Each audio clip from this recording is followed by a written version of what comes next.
Bonjour et bienvenue au Régional, votre émission d'information régionale de la vallée du Richelieu. Cette semaine, à l'émission, Marianne Gagné, biologiste, coordonnatrice provinciale de gestion de la rage au ministère de l'Environnement et de la lutte contre les changements climatiques, de la faune et des parcs sur la recrudescence des cas de rage au Québec. Édith Lalande, directrice générale de l'organisme Cœliaque Québec, explique la maladie et ses impacts souvent inconnus. Eulalie Leclerc, jeune artiste-interprète, nous parle de son expérience au Festival de la chanson de Granby. Josiane Desroches, présidente et fondatrice de la Boîte à souvenirs, une entreprise qui cristallise l'histoire de vie des gens et des entreprises. Mélanie Villeneuve, mairesse d'Auburn Park, revient sur l'amélioration de la sécurité routière et des fêtes estivales dans sa municipalité. Finalement, M. Yoda Lefebvre, chargé de projet pour le réseau Surdité Montérégie, nous parle de l'implantation des tablettes offrant des services communicationnels aux personnes malentendantes. Je m'appelle Marc-Antoine Harvey et bienvenue à cette émission du Régional. Bonne émission!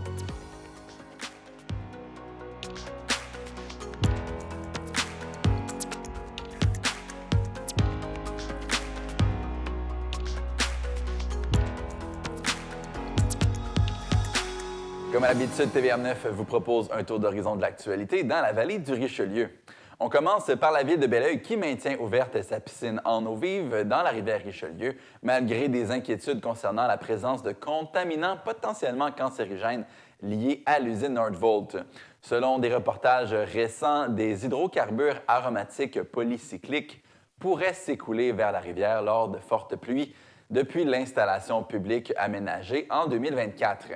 La ville se veut rassurante et rappelle que la qualité de l'eau est excellente par temps sec. Belleuil explique que la piscine est fermée lors de précipitations dépassant 25 mm de pluie, moment où les coliformes fécaux deviennent déjà trop élevés pour la baignade. De plus, les HAP s'accumulent surtout dans les sédiments qui ne sont pas remués par les baigneurs. La mairesse Nadine Villot affirme être très préoccupée, mais assure que la ville agit avec prudence. Un protocole de suivi bonifié est en préparation avec une chaire de recherche et la direction de santé publique. La décision ne fait toutefois pas l'unanimité. Le candidat à la mairie, Daniel Picard, estime qu'il aurait été plus prudent de fermer temporairement la piscine jusqu'à ce que les analyses confirment l'absence de danger. Toujours du côté de Belleuil, où la ville prend un pas de recul dans sa politique de gestion différenciée des espaces verts après plusieurs plaintes de citoyens cet été. Le concept, qui consiste à limiter l'entretien de certaines zones pour favoriser la biodiversité, a été élargi cette année. Mais la mairesse Nadine Villot reconnaît que la ville est allée un peu trop loin. Des secteurs de parcs comme la Providence se sont retrouvés envahis par de hautes herbes, limitant l'accès aux aires habituellement utilisées. Le conseiller Stéphane Lepage, qui suit ce dossier de près, a tenu des rencontres citoyennes pour entendre les préoccupations et admet que la méthode doit évoluer. Selon lui, la gestion différenciée ne doit pas se résumer à laisser pousser le gazon et devra mieux concilier nature et accessibilité au parc. Belleuil a déjà entrepris de faucher des zones problématiques et a établi des priorités claires. Maintenir l'accès aux jeux, aux sentiers, aux zones ombragées et au mobilier urbain. Certaines zones, notamment celles autour des jeunes arbres, conserveront des herbes longues pour favoriser leur croissance et la gestion des eaux de pluie. La ville assure rester à l'écoute des citoyens tout en poursuivant ses efforts pour allier biodiversité et qualité de vie dans ses parcs. Le vignoble Domaine Vineterra de Mont-Saint-Hilaire continue de se démarquer à l'international. 2 cuvées ont remporté des médailles d'or aux sélections mondiales des vins de Montréal, un concours réunissant plus de 1600 produits provenant de 31 pays. Fondé par René-Carl Martin, sa conjointe Isabelle Beauchemin et leur fille Eliane, le vignoble est passé d'une production de 15 000 à près de 45 000 bouteilles par année. Avec plus de 7 hectares de vignes et encore du potentiel d'expansion, la famille mise sur une gamme d'une quinzaine de produits au nom inspiré de légendes de la montagne. Fort de ses succès, le domaine Vineterra adapte maintenant son modèle d'affaires. Alors qu'il prévoyait au départ vendre uniquement sur place, une partie de la production se retrouve désormais dans des restaurants, des épiceries fines et bientôt sur les tablettes de la SAQ. Le taux de criminalité est demeuré stable en 2024 sur le territoire de la Régie intermunicipale de la police Richelieu-Saint-Laurent, mais certains crimes ont connu des hausses notables. Selon le rapport annuel, on dénombre 1862 crimes contre la personne, une hausse de 6 par rapport à 2023, surtout en raison de l'augmentation des infractions à caractère sexuel et des voies de fait. Les policiers ont enregistré 2 meurtres et 2 tentatives de meurtre, alors que les vols qualifiés ont presque doublé, passant de 16 à 31. Les enjeux de santé mentale continuent d'occuper une place importante. 1038 appels concernaient des personnes en état mental perturbé, une hausse de 7 Les tentatives de suicide ont également diminué à 174. Pour les crimes contre la propriété, la tendance est à la baisse avec une diminution globale de 16 Les vols de véhicules ont chuté de 61 mais les fraudes continuent de progresser, surtout sur les cartes de crédit et les plateformes de vente en ligne. La Régie de police, qui fête ses 20 ans, dessert 17 municipalités et plus de 223 000 citoyens. En 2024, son centre 911 a traité plus de 134 000 appels. La scène trad québécoise est en deuil. Jean-Paul Guimond, la figure emblématique du patrimoine musical, est décédé le 24 juillet à l'âge de 92 ans. Passeur de tradition et chanteur infatigable, il a marqué des générations d'artistes et de festivaliers. Fidèle au Festival Chante de Vielle de Saint-Antoine-sur-Richelieu, il y participait chaque année, chantant avec les jeunes comme avec les plus âgés jusqu'aux petites heures. Depuis 2016, la scène principale du festival porte fièrement son nom. L'organisation lui rend un hommage chaleureux sur les réseaux sociaux. C'est une petite aventure qui se termine bien pour un cocassiel nommé Bobby. L'oiseau domestique s'est échappé de chez sa propriétaire à Lorraine et a parcouru 46 km en 8 jours avant de s'effondrer devant la porte d'une maison au bord de la rivière Richelieu.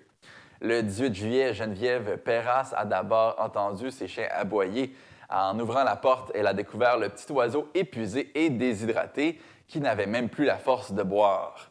Une fois à l'intérieur, Bobby s'est endormi sur les pieds de son fils et même sur le clavier d'ordinateur de la famille. Pendant ce temps, sa propriétaire Isabelle Paradis cherchait désespérément son animal domestique. Un appel lancé sur les réseaux sociaux a permis de faire le lien. Elle a aussitôt pris la route pour Saint-Charles. Ému aux larmes en retrouvant son oiseau, il est transporté chez le vétérinaire. Bobby a reçu des soins d'urgence qui ont coûté environ 2 000 $. Aujourd'hui rétabli, il est de retour à la maison. Prêt à profiter de sa deuxième vie, il pourrait durer encore 25 ans. Voilà, c'était vos nouvelles de la semaine dans la vallée du Richelieu.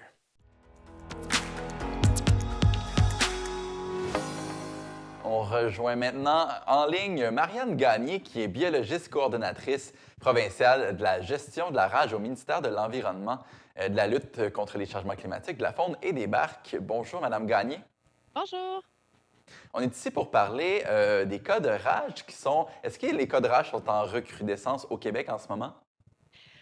Oui, on a des cas de rage en 2025, mais on a eu en fait le retour de la rage au Québec en décembre 2024. Là, un premier cas, les cas avant ça avaient été détectés au Québec de 2006 à 2009 et un seul cas en 2015. Donc, c'est un retour de la rage malheureusement. Et à ce jour, là, en date, en fait, du 1er août, là, on est à 43 cas depuis décembre dernier là, qui ont été confirmés chez les animaux sauvages, principalement des ratons laveurs. Qu'est-ce qui explique là, qu'il y a une présence plus importante de la rage maintenant? En fait, c'est difficile là, de donner l'explication, là, la cause exacte, mais possiblement des densités de ratons peut-être plus élevées du côté des États-Unis. Là, pourquoi c'est revenu vers le Québec? Là, ils ont, en dépit des efforts qu'ils ont mis de l'avant pour vacciner les animaux sauvages, c'est peut-être que des densités de ratons laveurs qui ont peut-être augmenté, des hivers plus cléments qui sont favorables aux ratons laveurs, peut-être même aussi des déplacements d'animaux là, infectés par l'humain qui a permis de faire des bonds là, au front de rage là, vers le Québec. Donc, c'est parmi les causes possibles de la situation actuelle. Pouvez-vous nous dire, vous êtes à quel endroit en ce moment? En ce moment, je suis à l'aéroport de Bromont en Estrie. Donc, on commence aujourd'hui, le 6 août, nos épandages d'apovaccinaux.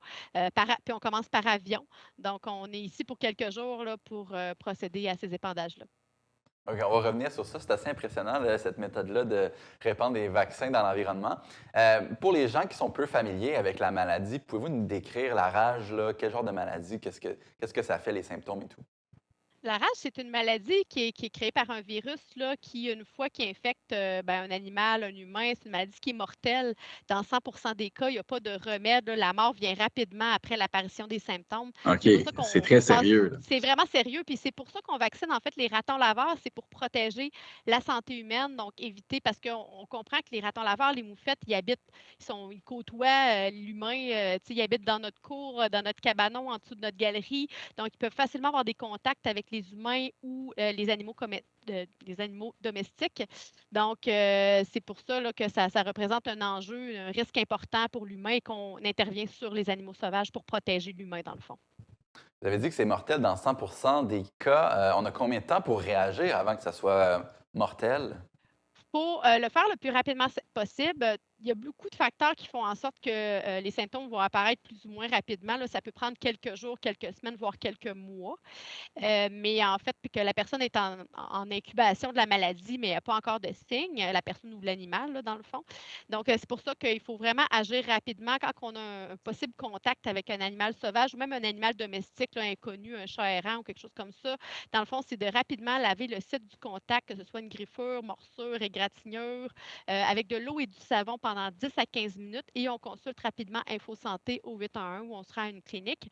Une vaccination, là, il y a des évaluations qui vont être faites, mais il y a une vaccination qui peut être administrée rapidement, qui permet d'éviter le développement des symptômes, donc d'éviter d'en mourir finalement. OK, donc il faut avoir été en contact, par exemple, par le sang. Ce n'est pas juste toucher ou respirer. Là. Non, c'est ça. C'est pas aérien comme si on pense à la COVID, là, c'est un virus qui se retrouve principalement dans la salive des animaux infectés. Donc, ça prend un contact avec la salive ou une muqueuse. Donc, un animal qui mord, un animal, si on a décidé ce qui est une mauvaise idée, qui n'est pas légal, mais de garder un raton laveur chez nous, puis on lui donne des petits bisous. Là. On voit ça des fois sur les médias sociaux.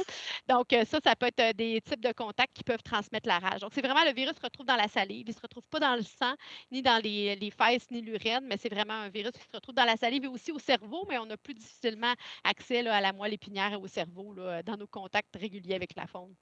OK, on entend des fois les autorités parler de signaler les cas de rage. Comment on fait pour savoir si un animal peut être porteur de cette maladie-là? Ben, en ce moment, on a une surveillance rehaussée de la maladie qui est en Estrie, en Montérégie. Il y a 180 municipalités qui sont visées. Cette surveillance-là est en place depuis de nombreuses années. Puis, ce qu'on demande aux gens, c'est de nous signaler les ratons laveurs, les moufettes, les renards. C'est les principales espèces là, visées parce que c'est dans ces espèces-là que va se retrouver la rage en premier quand elle est présente dans un secteur. Ces animaux-là, qu'ils soient morts ou encore avec des signes comme anormalement agressifs, désorientés, un peu mêlés, paralysés ou même mourant, là, très, très malade. Ou même ce qu'on a vu beaucoup dans les cas à date des gens qui nous ont signalé, c'est un animal qui a l'air un peu mêlé, nono, comme désorienté. C'est beaucoup le signe qu'on voit en ce moment. Donc, ça, on demande aux gens de nous les signaler. On a un numéro de téléphone qui est le 1-877 346 6763. C'est possible aussi de nous les signaler en ligne. Il y a une évaluation qui est faite sur la pertinence des spécimens, puis nos équipes peuvent les récupérer du lundi au vendredi pendant les heures ouvrables. Donc, l'appel est lancé. Je vais profiter encore de votre passage à l'aéroport de Bromont. Expliquez-nous là, l'opération d'aller essayer de distribuer des doses de vaccins dans la forêt. Dans le fond, on procède de deux manières. Donc, on va y aller par voie aérienne. Donc, c'est ce qu'on commence aujourd'hui par avion. Donc, c'est des avions, là, un Twin Otter là, de l'Ontario, du gouvernement de l'Ontario, qui est adapté spécifiquement pour ce type d'épandage-là, avec une machine à l'intérieur, un ordinateur, pour s'assurer que les bonnes densités soient distribuées. Donc, on distribue, là, quelqu'un qui a vu, va voir, va vraiment regarder l'habitat, les boisés, les bords de champs et tout ça, et va activer, là, dans le fond, la machine pour que les appâts vaccinaux soient distribués dans l'environnement. Donc, les avions volent à basse altitude. Puis plus tard, ensuite, on va embarquer sur un épandage qui est manuel, qu'on dit. Donc, c'est au sol, en véhicule, on se déplace, puis on peut marcher certains secteurs pour aller viser plus les bords de champs, les haies brise-vent, les bords de cours d'eau, les bords de bâtiments abandonnés ou agricoles, là, où il y a des signes de présence de ratons laveurs. Donc, on met les appâts dans l'environnement, puis après ça, les animaux, ben, l'appât il est très odorant, c'est ce qui les attire, ça sent sucré. Donc, les animaux vont croquer l'appât vaccinal, puis vont à ce moment-là, dans le fond, ça va se retrouver dans leur gueule, vont être absorbés par les muqueuses buccales de la bouche de l'animal, puis c'est de cette manière-là que l'animal va développer l'immunité contre la rage. Donc, c'est une façon de couvrir des grands territoires sans avoir à capturer tous les animaux. Ça a l'air d'une tâche colossale d'essayer de vacciner des animaux sauvages comme ça. Est-ce qu'on a une idée de l'efficacité de la méthode? Par le passé, là, au Québec, puis même dans d'autres juridictions comme en Ontario, puis même dans les États là, du Nord-Est où ils font des opérations similaires avec les mêmes vaccins, on a fait, ben, c'est ça, au Québec, en 2007 et 2017, on faisait une opération là, après la vaccination, quelques semaines après, pour capturer les animaux, prendre une prise de sang, puis vérifier s'il y avait des anticorps, il y avait développé des anticorps contre la maladie. Puis cette méthode-là s'est avérée, là, nous a montré qu'on peut vacciner entre 45 et 60 des animaux, ce qui, par le passé, a été suffisant pour stopper là, la propagation, puis éventuellement même éliminer la rage de la province. Là. C'est ce qu'on a pu faire avec la première introduction de 2006 à 2009. Madame Gagné, c'était fort intéressant de vous parler.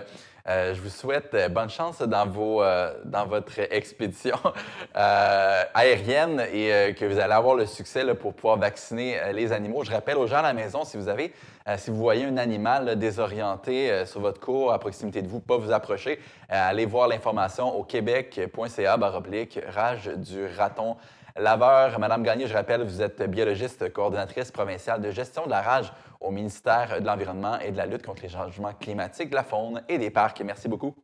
Merci à vous.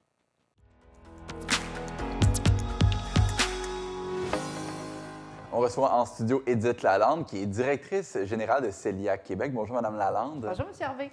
Expliquez-nous, qu'est-ce que c'est la maladie cœliaque? Bon, la maladie cœliaque, moi je dis souvent, ce n'est ni une intolérance ni une allergie alimentaire. Dans le fond, c'est une maladie chronique, auto-immune, qui est induite par l'ingestion de gluten. Donc, qu'est-ce que ça veut dire ces mots-là? Chronique. C'est pas une allergie? C'est pas une allergie, c'est pas non plus une intolérance. Pourquoi c'est pas une allergie? C'est que dans le fond, même si on prend une épipène, ça ne changera rien. Ce n'est pas une intolérance non plus parce que la maladie, elle vient détruire une partie de notre corps qui est dans le fond les intestins.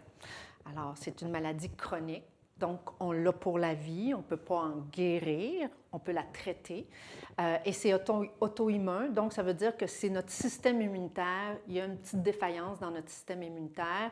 Et quand on mange du gluten, bien, le système immunitaire attaque les intestins, il vient tout détruire nos petites villosités qui sont à l'intérieur de notre tube digestif. Ça, du gluten, on retrouve ça dans quelle sorte d'aliments?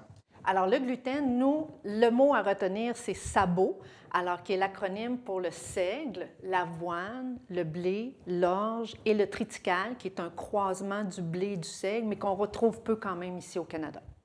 Vous, pourquoi vous êtes impliqué dans cet organisme-là? Comment ça vous a touché, là, cette Ça a maladie? commencé en 2013. Mon garçon, qui avait alors 9 ans, a été diagnostiqué de la maladie cœliaque. Et puis, on avait rencontré la nutritionniste qui nous avait référé. À l'époque, ça s'appelait Fondation québécoise de la maladie cœliaque. Et on est devenus membres. Et puis, moi, je lisais le magazine. Mon conjoint regardait beaucoup le site Internet. Et à un moment donné, il y a eu un appel à candidature pour être sur le conseil d'administration. Alors, en 2015, j'ai joint le conseil d'administration. Et ensuite, en 2016, je suis devenue directrice générale et j'œuvre depuis à la défense des gens qui ont la maladie. C'est très intéressant que vous avez été touché comme ça par la cause puis que vous avez pris action, justement. Qu'est-ce qui vous a mis la puce à l'oreille là, de voir si votre fils avait cette maladie? Quels sont les symptômes? En fait, dans la maladie cœliaque, on dénote 200 signes et symptômes. On parle de symptômes digestifs, donc vomissements, diarrhée, constipation, mal de ventre, reflux gastrique, donc des symptômes qui vont venir toucher le système digestif. Moi, mon garçon, ça a été ça son symptôme, c'était de la diarrhée. Et bon, ce qui a entraîné une perte de poids, de la fatigue et tout ça. Donc, ça a été relativement rapidement et facile de le diagnostiquer parce que notre médecin de famille a tout de suite pensé à la maladie cœliaque, a fait faire les prises de sang. Ça a été positif, donc on a été référé ensuite en chez un gastro-entérologue et puis le diagnostic s'est confirmé. Mais il y a aussi des symptômes extra-digestifs. Ça, c'est 50% à peu près des gens qui ont la maladie cœliaque qui vont avoir des symptômes qu'on appelle extra-digestifs. Donc, ça peut aller du mal de tête à l'anémie, à l'ostéoporose, à une femme qui tente d'avoir des enfants puis qui souffre de problèmes de fertilité, des problèmes articulaires. Donc, c'est très, très variable. Puis on a même 20 environ des gens cœliaques qui se disent asymptomatiques. Donc, eux autres, il n'y a pas vraiment de symptômes. Souvent, on va reconnaître ces gens-là parce que c'est un membre. Parce que quand on a un membre de la famille qui est touché par la maladie cœliaque, souvent, il y en a d'autres dans la famille parce que c'est une maladie qui comporte un facteur génétique. Alors, souvent, les membres de la famille autour vont aussi être testés et là, on en découvre, mais eux se disaient asymptomatiques. C'est ce qui rend la maladie difficile un peu à trouver, le grand nombre de symptômes, puis les cas où c'est asymptomatique aussi. Pouvez-vous nous expliquer comment ça change une vie de diagnostiquer avec cette maladie? Bien, en fait, c'est que la maladie cœliaque, pour l'instant, il n'y a pas de traitement pharmaceutique ou pharmacologique. En fait, souvent, quand on reçoit un diagnostic, on sort de chez le médecin, on arrête à la pharmacie. Dans le cas de la maladie cœliaque, on nous dit, bien, tu as la maladie cœliaque, maintenant tu devras manger pour le reste de ta vie sans gluten. Alors, qu'est-ce que ça veut dire? Alors, on revient à la maison, on regarde notre garde-manger, on regarde notre réfrigérateur, puis on commence à regarder, puis là, c'est quoi le gluten? Là, il faut retenir sabot. Ah, OK, ici j'ai du blé, ici j'ai de l'orge, OK. Fait que là, on fait tranquillement, pas vite, le ménage. Puis on mange 3 fois par jour, à peu près, en moyenne, généralement. Donc, 3 fois par jour, on va se poser la question, je vais-tu être malade? Je vais-tu réactiver ma maladie? Donc, ça implique beaucoup, on perd notre spontanéité, c'est beaucoup de préparation quand on sort, quand on va chez des amis, au restaurant. Donc, ça vient toucher plein de volets de notre vie qui sont finalement affectés. Puis, est-ce que vous m'en parlez comme ça a l'air des fois d'un deuil, tu sais? Est-ce qu'on doit faire le deuil de certaines choses, des aliments qu'on aimait tant? Est-ce que c'est facile à remplacer? Comment on fait pour s'habituer à tout ça? Bien, c'est sûr qu'il y a certaines choses qui vont passer plus facilement dans la transition, mais quelqu'un qui, je ne sais pas, qui reçoit son diagnostic à 40, 50 ans, parce qu'on peut être diagnostiqué à n'importe quel âge, qui reçoit son diagnostic à 50 ans, qui mangeait sa tarte aux pommes ou son pain préféré, avant de retrouver une version sans gluten qu'il aime, ça peut prendre du temps, quelques essais-erreurs, donc de la peine, de la tristesse, mais moi, je vous dirais, là, ça fait quelques années, ça fait quasiment 12 ans qu'on vit sans gluten. Ça a été difficile au début, mais aujourd'hui, j'ai adapté toutes mes recettes, on mange bien, puis ça nous a permis d'ouvrir nos horizons aussi, puis de découvrir des nouvelles choses. Est-ce qu'il y a plus de produits qu'avant, là, depuis qu'on prend plus conscience de cette maladie-là? Oui, définitivement que l'offre alimentaire s'est grandement améliorée. Cœliaque Québec existe depuis 1983, puis on a encore le fondateur de l'organisme qui est vivant, qui est impliqué avec nous et qui nous rappelle qu'en 1983, il s'organisait des autobus, puis là, il s'en allait dans des régions obscures pour trouver un pain sans gluten qui finalement n'était pas mangeable. Bon, aujourd'hui, on a plusieurs versions de pain sans gluten. On a une offre qui s'est améliorée. Avec le temps aussi, en 2012, la réglementation où ce que le gluten est maintenant une substance à déclaration obligatoire, ça a fait changer les choses, ça a fait évoluer.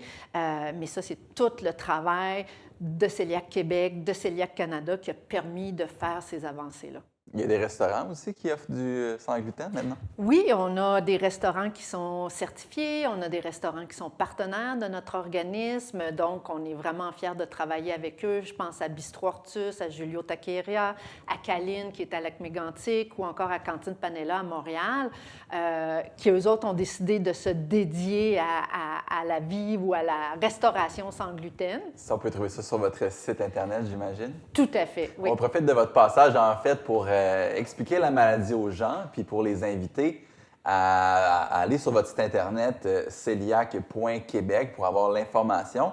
Si on a un doute à la maison, si on a la maladie, vous m'avez dit le conseil ne pas arrêter de manger du gluten et de contacter son médecin pour faire les tests. Tout à fait, oui. Madame Lalande, c'est un plaisir de vous rencontrer. Je rappelle, vous êtes directrice générale chez Celiac Québec. Bien, merci beaucoup.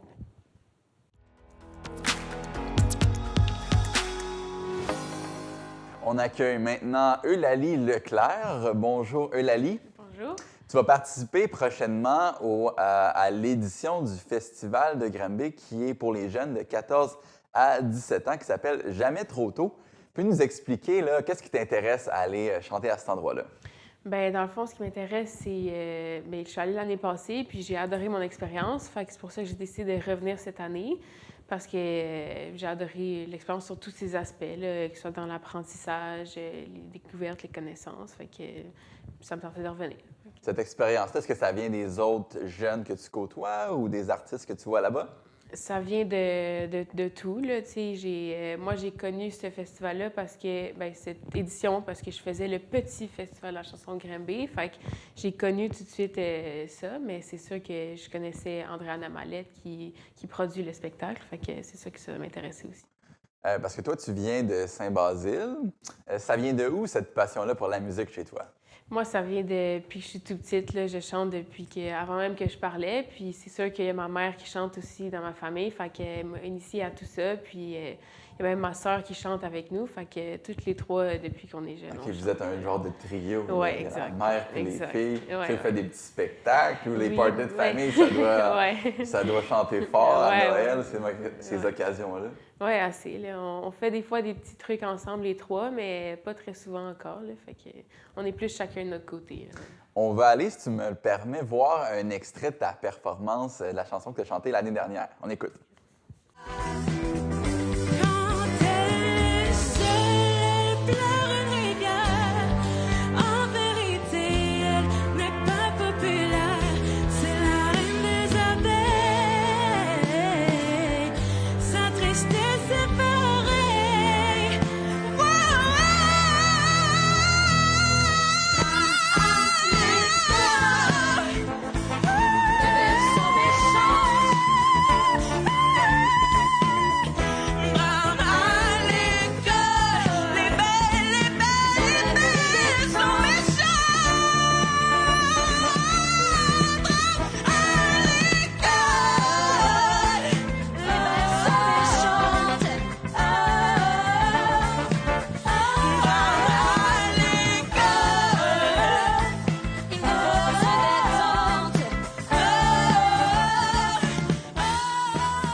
Donc, on revient. Peux-tu nous expliquer le style de musique que tu aimes chanter le plus? Moi, c'est vraiment ce qui est du jazz, soul, blues, là, tout ce qui est un peu de la vieille musique. C'est vraiment ce qui est dans mes cordes puis ce qui me va bien avec ma voix. Là. La musique qui va chercher tes tripes. Exact, oui. Ton âme Ouais. d'artiste. Oui, non, vraiment. Peux-tu rappeler aux gens quel âge que tu as, toi, en ce moment? Moi, j'ai 17 ans. J'ai bientôt 18, mais j'ai encore 17 ans. Est-ce que tu te vois être une chanteuse plus tard dans la vie? Comment tu vois le futur? Moi, j'aimerais ça, c'est sûr, vivre de ça, vivre de ma passion, mais là, je sais pas où ce que tout ça va me mener. Là. Je commence des études en musique bientôt, fait que j'espère continuer dans cette voie-là, mais c'est ça. On ne sait pas, mais l'important, j'imagine, c'est d'avoir la passion de ça. Comment tu perçois le fait de venir de Saint-Basile? Est-ce que tu vois ça comme un avantage ou un inconvénient là, si ton rêve, c'est d'avoir un métier dans le monde du spectacle? Ouais. Bien, je pense que ça dépend vraiment des manières que tu le vois puis de la manière que tu utilises cet aspect-là. Mais moi, je trouve que ça m'a pas été d'un grand désavantage puisque je suis quand même près de la ville. Puis vu que ça m'intéressait, je fais ce qu'il faut pour aller près de la ville ou pour aller faire des activités de chant, tout ça. Fait que ça m'a pas tant désavantagé, j'ai l'impression, de vivre en banlieue. Là. Est-ce que tu as déjà chanté à Saint-Basile? Oui, j'ai déjà chanté à Saint-Basile, par exemple au Dimanche du Parvis, qui est comme un genre de tradition qu'on a à chaque année à Saint-Basile, où chaque dimanche, il y a un artiste qui vient, fait que, pendant le mois d'août. Fait que, il y a 2 ans, j'ai fait la première partie de Ludovic Bourgeois. Fait que, ouais. OK. Puis comment ça s'est passé? Ça s'est super bien passé. J'ai fait environ 3 chansons, je pense, puis c'était super le fun. Là. Il y avait, à Saint-Basile, il n'y a pas tant de gens, mais il y avait beaucoup de gens qui étaient là cette soirée-là. Il y avait plein de gens que tu connaissais? Ben oui, c'est sûr qu'à Saint-Basile, on se connaît tous un peu, là. Fait que, il y avait des gens que je connaissais, mais il y avait plein de gens que je connaissais pas non plus. Explique-nous comment ça se passe quand tu montes sur scène. Comment tu te sens? T'es-tu stressé? Ben là, avec le temps, je dirais, c'est comme un mélange des deux, là. Quand c'est un concours, c'est sûr que je suis beaucoup plus stressée, mais quand c'est un spectacle, que je sais qu'il n'y a pas rien en jeu, généralement, j'arrive à canaliser mon stress. Puis, tu sais, avec l'habitude, généralement, ça va bien. Comment tu canalises ton stress? C'est des grandes respirations, puis ça va bien aller, c'est correct. Puis de se parler à soi-même, mais surtout des grandes respirations, puis se calmer, là. Est-ce qu'il y a eu une évolution là-dedans ou de toujours été? Parce que là, on dirait que t'es vraiment relax, t'es chill. Mais y a-tu un moment où comme il a fallu que tu changes là-dedans ou depuis toujours t'es comme ça? Ben non, c'est sûr qu'il y a eu une évolution par rapport à quand j'étais petite. Là, d'habitude, tu as toujours le stress, mais tu as toujours le stress que ça se passe mal ou qu'il arrive quelque chose. Mais avec l'habitude, vu que je vois que ça se passe généralement bien, ben j'ai pas tant de crainte que ça va me faire. Là, fait que non, c'est avec le temps, c'est sûr, d'apprendre à se connaître comment canaliser son stress, puis là, tu y arrives. On va revenir sur l'édition du festival Jamais trop tôt. Donc, on rappelle, c'est du 12 au 14 août. Explique-nous, 12 au 17, pardon. Explique-nous les journées, comment ça se passe jusqu'à la fin. Bien, dans le fond, les 4 premières journées, c'est vraiment de la préparation. On est tous ensemble dans une université pour faire la préparation avec les musiciens et tout ça. Fait que ça, c'est les 4 premiers jours. Puis le 5e jour, on s'en va à Granby pour faire les générales toute la journée. Fait qu'on place toutes les choses, les derniers changements. Puis le 17, la dernière journée, on revient à Granby, pareil. Puis là, on fait une dernière générale, puis le show le soir. Est-ce que c'est toi qui choisis la musique, qu'on t'adonne? Comment ça marche? Non, c'est pas moi qui choisis rien. C'est une chanson qu'on m'attribue, dans le fond. Chacun est attribué une chanson. Puis après ça, c'est sûr, je peux faire ce que je veux avec la chanson. Fait que je peux la mettre à ma façon ou je peux dire de changer des choses. Mais c'est ça, c'est vraiment la production qui nous attribue chacun une chanson. Fait que j'ai une chanson solo, puis j'ai environ 2-3 chansons où je fais des harmonies derrière. Est-ce que c'est difficile d'apprendre une chanson rapidement comme ça?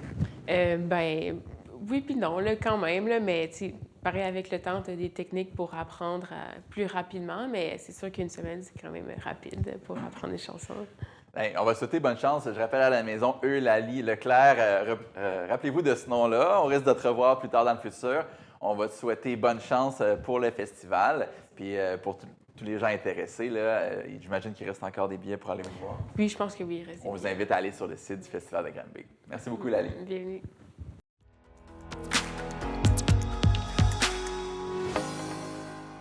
On reçoit maintenant Josiane Desroches, qui est présidente et fondatrice de l'entreprise La Boîte à Souvenirs. Bonjour, Madame Desroches. Bonjour. Vous étiez passée il y a plusieurs années ici à TVR9 avec un projet très intéressant qui aide les personnes plus âgées à partager leur histoire.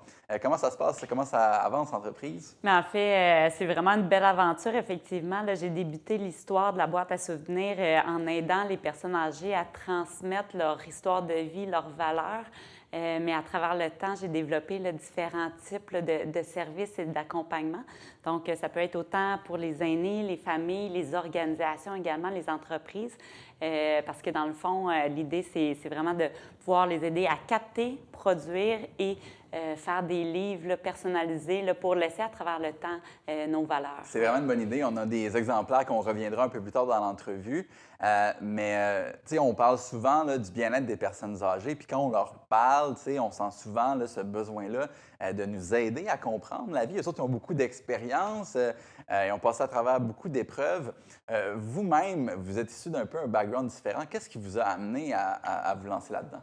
Bien, en fait, j'ai toujours été fascinée par les histoires de vie. Puis à travers mon parcours académique, j'ai travaillé avec les aînés, notamment pendant ma maîtrise en gérontologie. Puis j'ai vraiment constaté que leur vécu, leurs valeurs n'étaient pas transmises. Tu sais, au travail, en recherche, on documente tout, mais leur histoire est tellement riche et elle n'est pas transmise. Alors, évidemment, j'ai eu le désir de croiser un peu toutes mes passions pour l'être humain, les affaires, la rédaction. Puis j'ai créé l'entreprise pour leur donner une voix, pour les rendre justement vus, entendus, mais aussi les mettre en valeur à travers ce projet-là. Pour une personne qui est intéressée par de mettre sur papier sa vie, c'est quoi le processus à entreprendre quand on commence avec vous? Bien, d'abord, de me téléphoner. Ensuite de ça, dans le fond, il y a toujours un premier échange là, pour voir c'est quoi le type de projet qu'ils veulent faire, leur budget, les échéanciers. C'est un peu comme un projet de construction.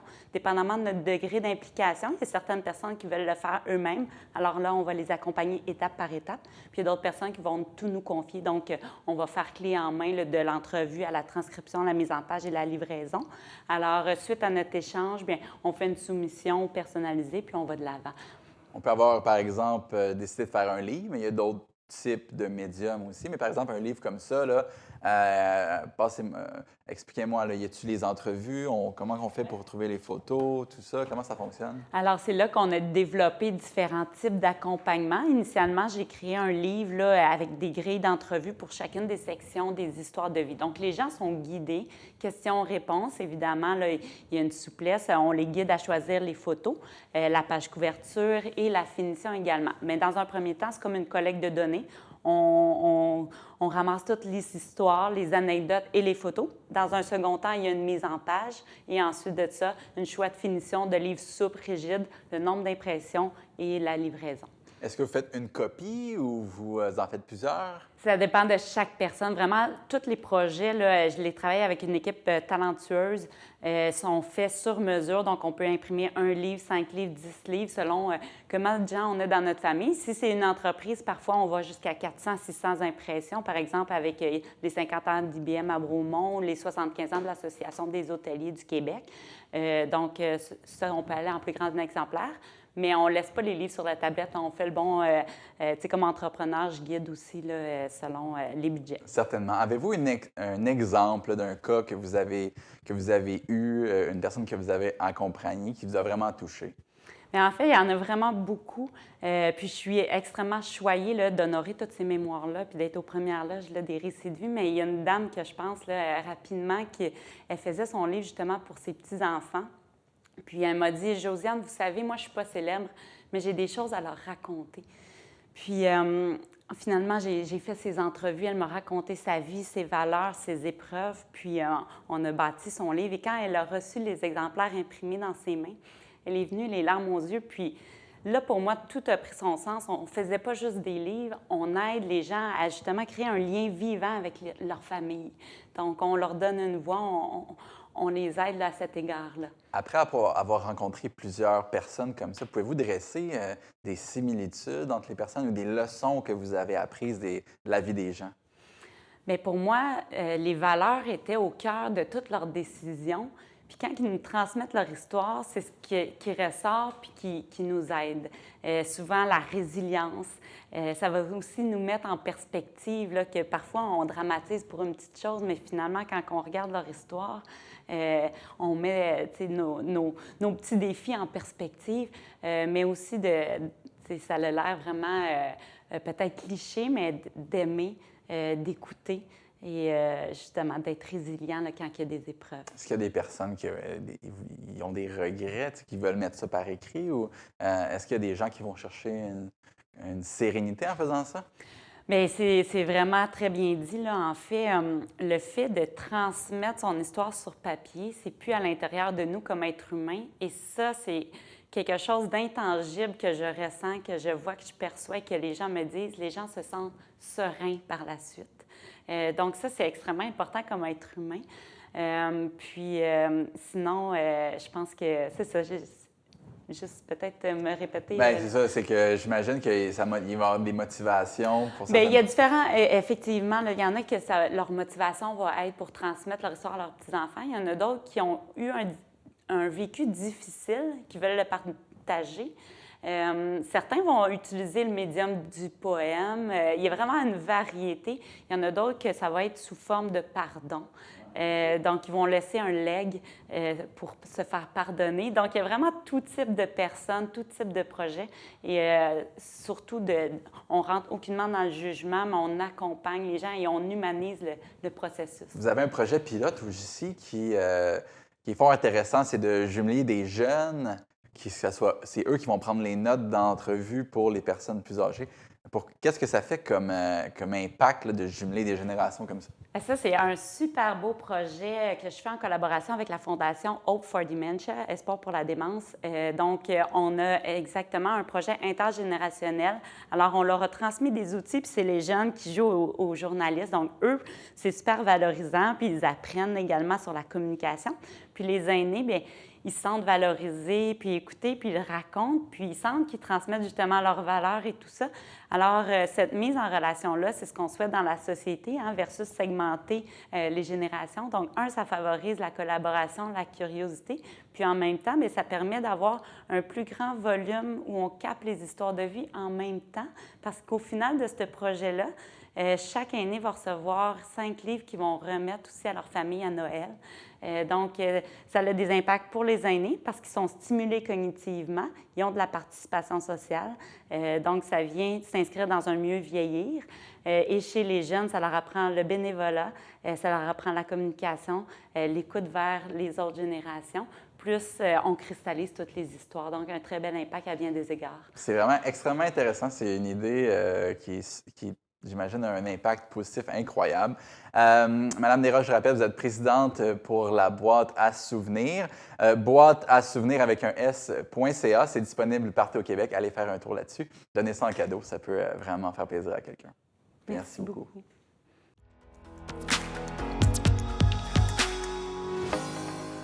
On retrouve maintenant en studio Mélanie Villeneuve, qui est mairesse d'Otterburn Park. Bonjour, Mme Villeneuve. Bonjour. Merci d'être avec nous pendant l'été. Vous avez pris des vacances, j'espère? Oui, j'en ai pris un petit peu. Oh, oui. Félicitations! On félicite les maires et les mairesses de prendre un peu de temps pour eux, là, parce que le reste de l'année, ils sont assez occupés, ça c'est certain. On va revenir sur ce qu'on avait abordé la dernière fois ensemble, c'était la politique de traitement des demandes de sécurité routière. Comment ça se passe, votre nouvelle politique? Est-ce que vous avez de l'évolution? Bien oui, on a adopté cette nouvelle politique-là justement juste avant les vacances. Ouais. Puis, bien, on a reçu quelques demandes. Il y en avait aussi qui étaient en traitement là, un petit peu avant. Puis, bon, bien, on en a traité quand même quelques-unes. Je peux peut-être vous en donner un exemple.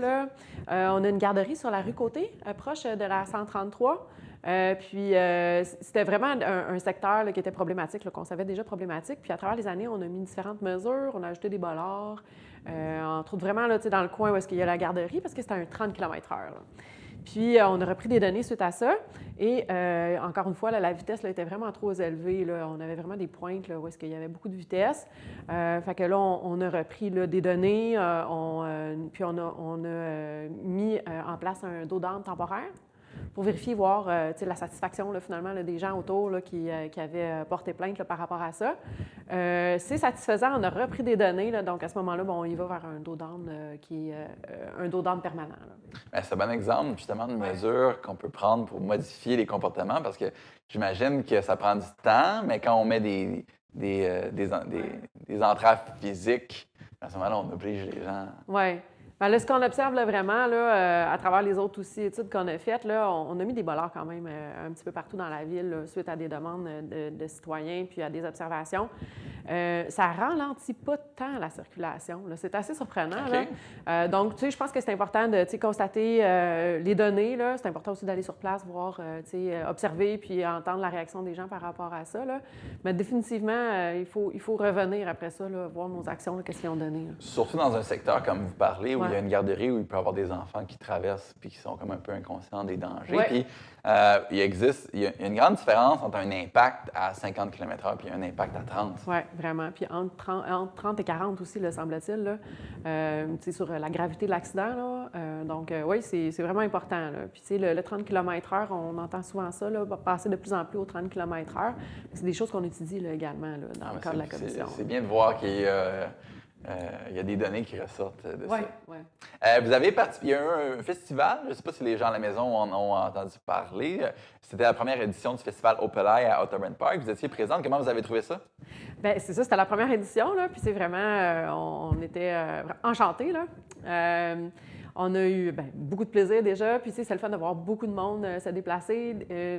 On n'a pas nécessairement des événements pour les jeunes adultes là, dans nos villes en général, chez nous non plus. Puis c'était quelque chose à laquelle on réfléchissait. Fait que c'est sûr que quand les gens de Opelai sont venus nous voir pour présenter ça, on trouvait ça super intéressant. On avait reçu ici les organisateurs, puis justement, ils nous expliquaient leurs sentiments, qu'il fallait toujours qu'ils se déplacent pour avoir des activités.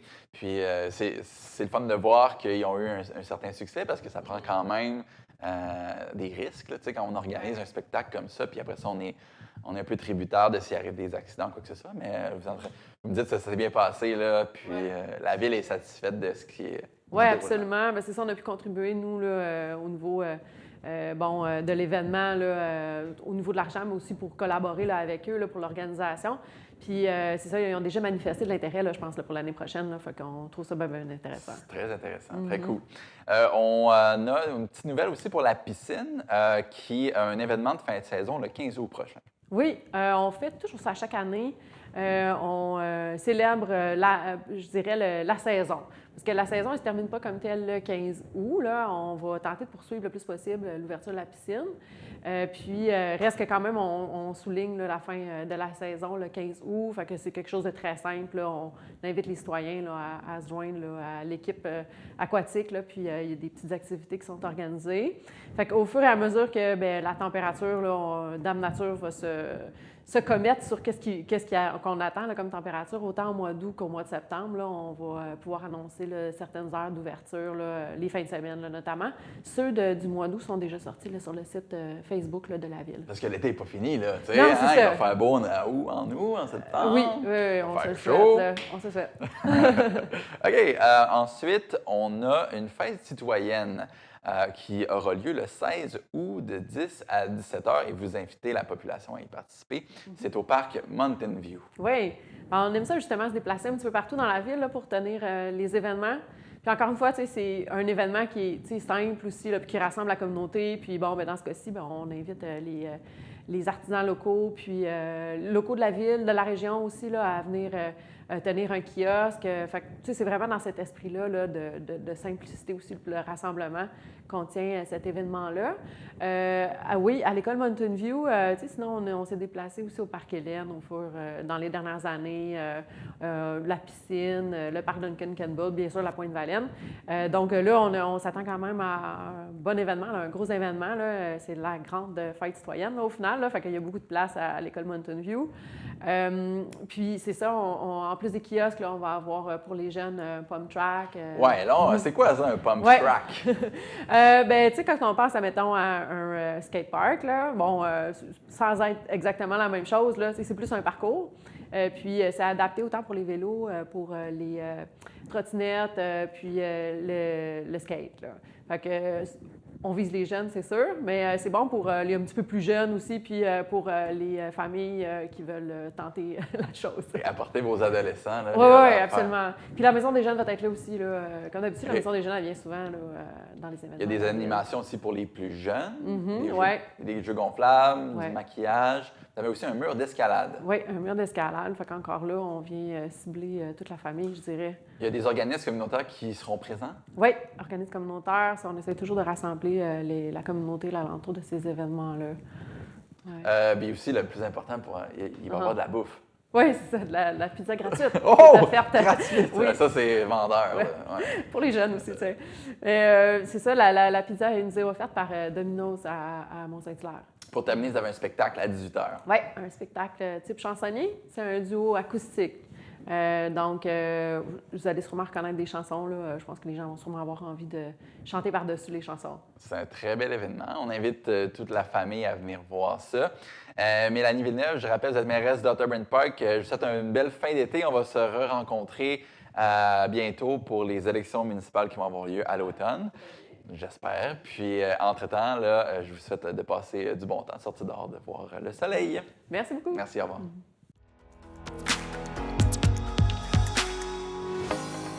Monsieur Yoda Lefebvre est chargé de projet au réseau de surdité Montérégie. Bonjour, Monsieur Lefebvre. Bonjour, bonjour. Merci de me recevoir. Bien, ça fait plaisir. Merci d'être là. Vous êtes là pour nous présenter un projet innovateur qui permet aux gens avec des malentendants de pouvoir être mieux répondus dans les hôpitaux. Pouvez-vous nous expliquer un peu Comment ça fonctionne tout ça?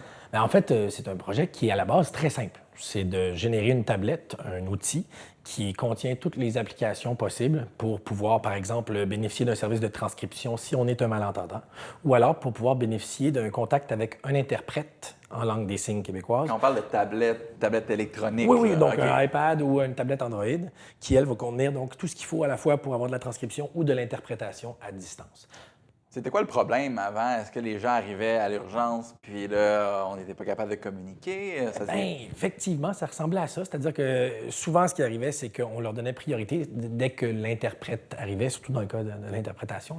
Dès que l'interprète arrivait, on les faisait passer et on profitait du fait que l'interprète était là. Parce qu'il faut savoir que le service d'interprétariat peut être quand même coûteux, donc c'est rare qu'on les laissait traîner 6-10 heures en attente, en salle d'attente, puis ça finit par coûter cher.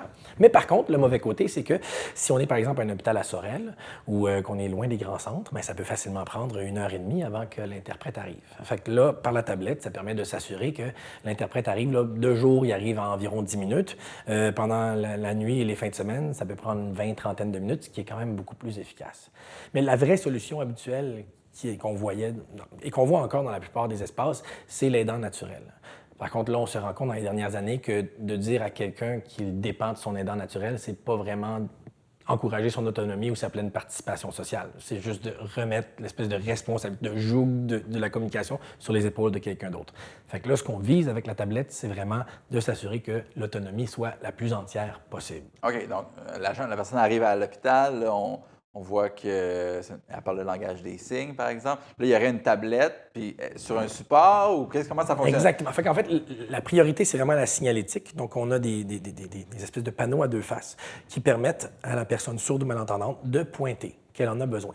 Et de l'autre côté de ce panneau-là, si c'est un collant, c'est imprimé des deux côtés, l'intervenant du milieu de la santé ou dans les services publics, parce qu'on commence maintenant à intégrer la tablette dans d'autres espaces, bien, elle voit toutes les directives à suivre pour reconnaître si on a besoin de transcription ou d'interprétation, à quel numéro appeler pour réserver l'interprétation.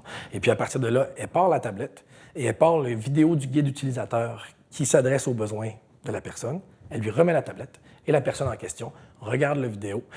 Bien sûr, si c'est une personne signeuse, la vidéo est en signe. Si c'est une personne qui va bénéficier de la transcription, bien, c'est des sous-titres avec des images.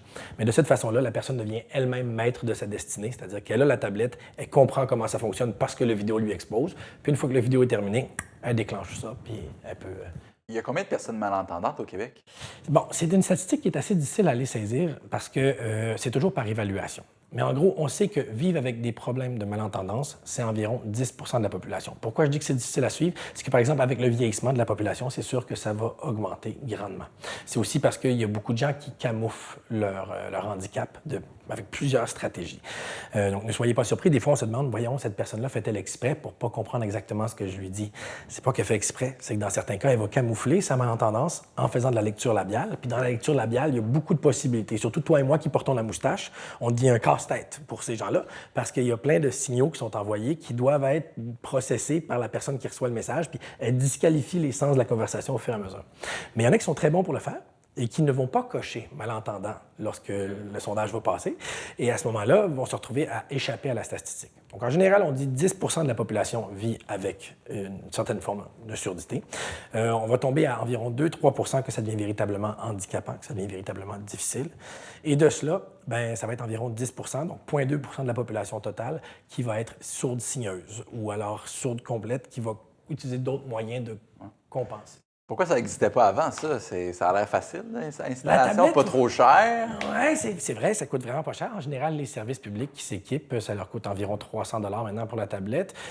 Puis le stand coûte environ 200 Fait qu'au total, tout, c'est 500 On va chercher plein de subventions, on les accompagne dans les subventions, donc généralement, ça revient presque gratuit. La raison pour laquelle ça n'existe pas, bien, c'est pas si répandu ou que ce n'était pas répandu jusqu'ici. Je pense que de un, il y a une certaine frilosité par rapport au fait d'envoyer de l'information à l'extérieur de l'échange vers, par exemple, une intelligence artificielle pour la transcription. Il y a des enjeux de confidentialité. Exactement. Puis même si c'est pas un lieu où la confidentialité est supposée être importante, il reste que ça éveille chez les humains une certaine position de défensive qui peut être malaisante. Tu sais, maintenant, il y a une tablette qui est installée à la ville de Saint-Bruno au service des loisirs. D'ailleurs, on remercie Mme Brunelli qui a immédiatement accepter de la rentrer dans son organisation. Et ce qu'on constate, c'est que la plupart des échanges qui vont se passer, c'est trivial. C'est vraiment rien qui pourrait causer problème à la confidentialité. C'est dans l'organisation d'un camp de jour, une mère malentendante qui va dire « Hey, le service de garde fonctionne comment exactement? » Donc, il n'y a pas besoin de confidentialité là-dessus. Mais quand même, on peut comprendre que dans certaines situations, services médicaux, services légaux. Exactement, ça devient plus complexe. Là, il va y avoir une mise en œuvre de ces tablettes-là. Ils vont arriver prochainement. C'est dans quels hôpitaux de la région? Alors, dans tous les hôpitaux de la Montérégie, présentement, il y a une tablette à l'urgence. Donc, n'importe quelle personne sourde ou malentendante qui se présente à l'urgence de n'importe quel hôpital de la Montérégie peut demander la tablette. Le panneau est dans toutes les vitres. Du côté des villes, ça, par contre, là, on commence. Là, donc, le foyer numéro 1, c'était les hôpitaux. Là, on commence à rentrer dans les municipalités. Notre but, éventuellement, c'est d'offrir dans toutes les formes de services publics. Idéalement, il y aurait un équivalent de l'aide juridique, un équivalent à l'aide juridique, parce qu'on sait déjà que la population sourde et malentendante est en moyenne beaucoup moins fortunée que le revenu annuel moyen de la population. Donc, c'est évident que lorsqu'ils ont besoin d'avoir accès à des recours juridiques, ça se passe par l'aide juridique. Et donc, ce serait vraiment génial qu'éventuellement, là, il y en ait. Mais là, on a un très gros problème avec la confidentialité. On a commencé à parler avec eux autres, à discuter, mais c'est sûr que ça crée des blocages plus sévère parce que dans ce cas-là, les informations sont vraiment cruciales. Mais pour le reste, là, les villes, présentement, on a Saint-Jean-sur-Richelieu qui est en train de s'équiper. On a tout un noyau de villes du côté autour de Joliette qui veulent aussi embarquer. Donc, ils sont en dehors de la Montérégie, mais ils ont trouvé ça attirant. Parce que le financement de la tablette, c'est pas nécessairement gouvernemental. Il faut trouver qui va payer pour ça, même si c'est pas cher. Exactement. En fait, parce que les directives de l'OPHQ sont vraiment très simples et vraiment très logiques là-dessus. C'est-à-dire qu'une personne qui vit avec un handicap n'a pas à payer pour rendre le monde qui l'entoure accessible. C'est à la population, dans ce cas-ci entendante, de défrayer pour ouvrir la porte, créer le contact avec la population sourde et malentendante. Puis ça va de soi parce que le but, en fait, c'est que la population entendante au Québec en général profite du potentiel de tout ce qu'ont à offrir les personnes sourdes et malentendantes. Donc, c'est à nous de défrayer pour aller leur tendre la main. C'est un peu la même logique qui s'applique ici. Donc oui, effectivement, c'est aux municipalités qui s'équipent de défrayer pour la tablette. Mais comme je disais tantôt, le réseau Surdité Montérégie trouve toutes les façons possibles d'aller chercher du financement pour les accompagner là-dedans. C'est à ça qu'on sert. On lance le projet pour que ça existe, pour que ça se répande. Alors on va s'arranger pour, je vais le dire de même, enlever toute forme de contre-argument possible à tous ceux qui se retrouvent à travailler avec nous. Pour tous ceux qui sont intéressés à la maison ou qui voudraient participer à l'effort puis vous aider là-dedans, on les envoie à réseau-surdité-montérégie.org. Allez faire un tour là-dessus. Monsieur Lefebvre, je rappelle, vous êtes chargé de projet pour le réseau de Surdité de Montérégie. Merci beaucoup d'avoir été là. Puis merci d'aider les gens là, à mieux avoir des services dans la collectivité. Ça fait grand plaisir. Merci à vous tous et bonne heure chez vous.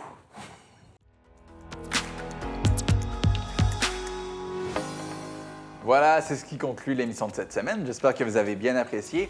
Je vous rappelle que si vous êtes intéressé par le monde des médias, que ce soit devant ou derrière la caméra, TVA9 a besoin de vous. Contactez-nous à l'adresse info@tvr9.com pour obtenir toute l'information. Entre-temps, on se dit à la semaine prochaine pour un nouvel épisode du Régional.